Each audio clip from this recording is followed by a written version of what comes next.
The fate of the McStay family was a mystery. Well, almost. The McStay family lived in Fallbrook, northern San Diego, and was made up of 40-year-old Joseph McStay, his wife, 43-year-old Summer McStay, and the couple's 2 preschool sons, 4-year-old Gianni and 3-year-old Joey Jr. The family was known for being characteristically happy and successful.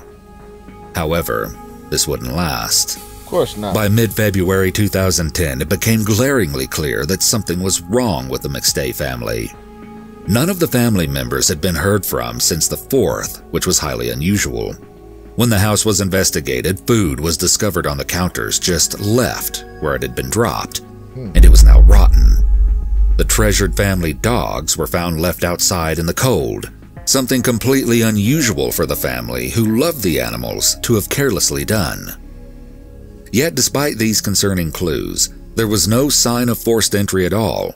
The house was locked, besides a small window. There was no evidence of a struggle and not even a trace of violence. As well, because there was no suspicious activity on their credit cards, it ruled out the possibility of a robbery. So it just basically looks like they vanished off the planet. No explanation. Those always be the weird ones when, TV's still on, the food's sitting on the counter, the wallet's still there, the car keys are still there. You're just gone. What there was evidence of, though, was that the family had left the house in a hurry and of their own free will. Okay. As a search began for the McStay family, their Isuzu Trooper was soon found where it had been abandoned in San Ysidro, near the U.S.-Mexico border. Okay. A theory arose to explain the family's absence, that they had intentionally gone over the border, but once there, they met a tragic but unknown fate. I mean, who leaves to go over the border and leaves food rotting on the table, though? This theory made sense because investigators couldn't understand how a family with no known enemies and who were widely regarded as loving could have met a more sinister end. However, family members disagreed that they would have left without telling anyone. The case went cold. Had the McStay family simply vanished, never to be found?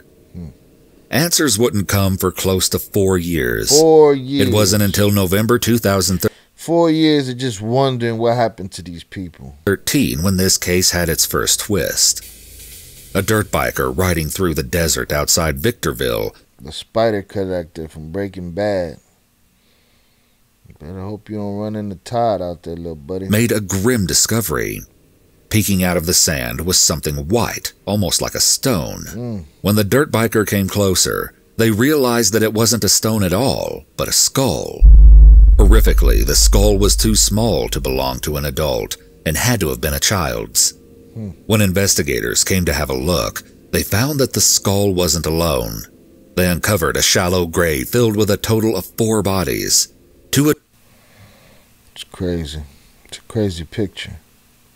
adults and 2 small children. It was the McStay family. But the bodies weren't alone. Also tucked within the grave was a sledgehammer. The McStay family had been beaten to death. Joseph was found with an electrical cord wrapped around his neck, while Gianni bore the evidence of at least 7 blows to his skull.